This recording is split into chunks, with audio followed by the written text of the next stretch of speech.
Salam dan bahagia. Saat ini kita akan mempelajari tentang bagaimana menyiapkan SPT tahunan PPh wajib pajak pribadi. Yang pertama sekali kita membahas tentang pengertian SPT tahunan. SPT tahunan adalah SPT yang digunakan untuk pelaporan tahunan baik wajib pajak orang pribadi maupun badan. Objek PPh pasal 21 yaitu penghasilan diterima secara teratur maupun tidak teratur, upah harian, mingguan, dan lainnya, uang tebusan pensiun, pesangon, maupun tabungan hari tua, honorarium, uang saku hadiah, maupun penghargaan, gaji, dan tunjangan yang berkaitan dengan gaji.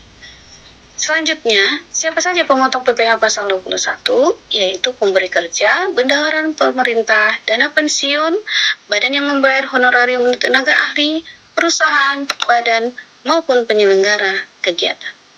Mekanisme pemotongan dan penyetoran serta pelaporan daripada PPh SPT PPh pasal 21 adalah pemotong pajak wajib memberikan bukti pemotongan PPh pasal 21 kepada pegawai tetap termasuk penerima pensiun bulanan dengan menggunakan formulir yang ditentukan oleh Dirjen Pajak, yaitu SPT tahunan. Bagaimana cara pengisian bukti pemotongan? Kita bisa lihat pada langkah-langkah berikut ini. Ada 3 macam pengurang penghasilan bruto pegawai, yaitu biaya jabatan, iuran pensiun, dan penghasilan tidak kena pajak. Beginilah skema penghitungan PPh pasal 21. Selanjutnya, tarif PPh pasal 21 sesuai dengan Undang-Undang Nomor 17 tentang pajak dengan lapisan penghasilan antara lain berikut ini.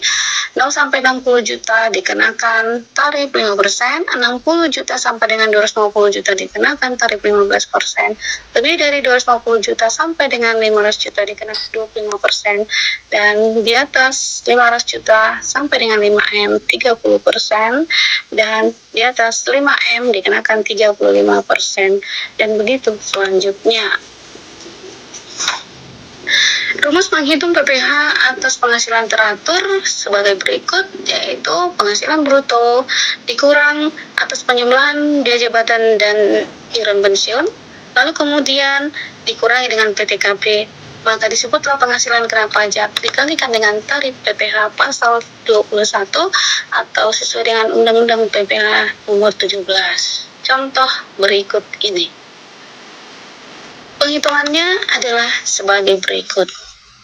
Gaji sebulan akan disetahunkan dikurangi dengan biaya jabatan dan iuran pensiun, lalu total pengeluaran akan dikurangi dari gaji, maka disebut dengan penghasilan neto. Penghasilan neto setahun akan dikurangi lagi dengan PTKP setahun, maka disebut penghasilan kena pajak setahun. Setelah dapat penghasilan kena pajak setahun, maka kita kalikan dengan tarif PPh pasal 21 sebesar 5% apabila di bawah 60 juta penghasilannya.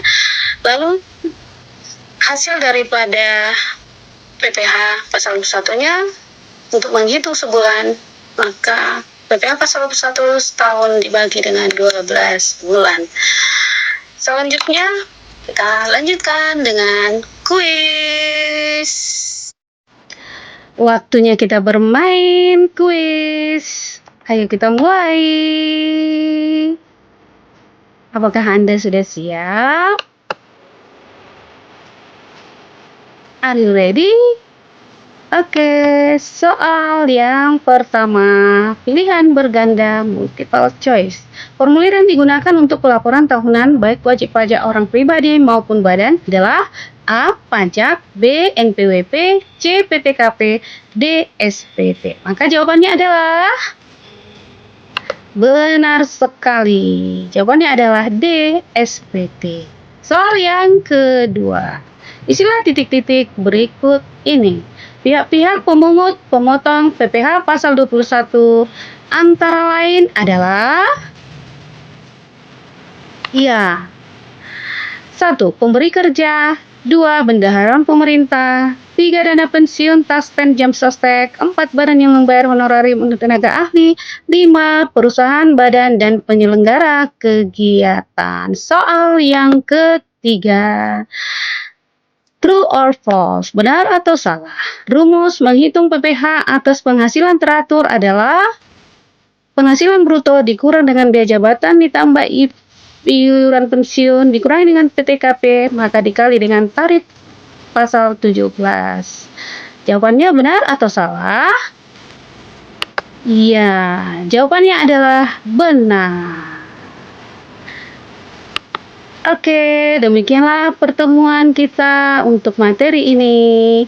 Saya mengucapkan salam dan bahagia. Terima kasih.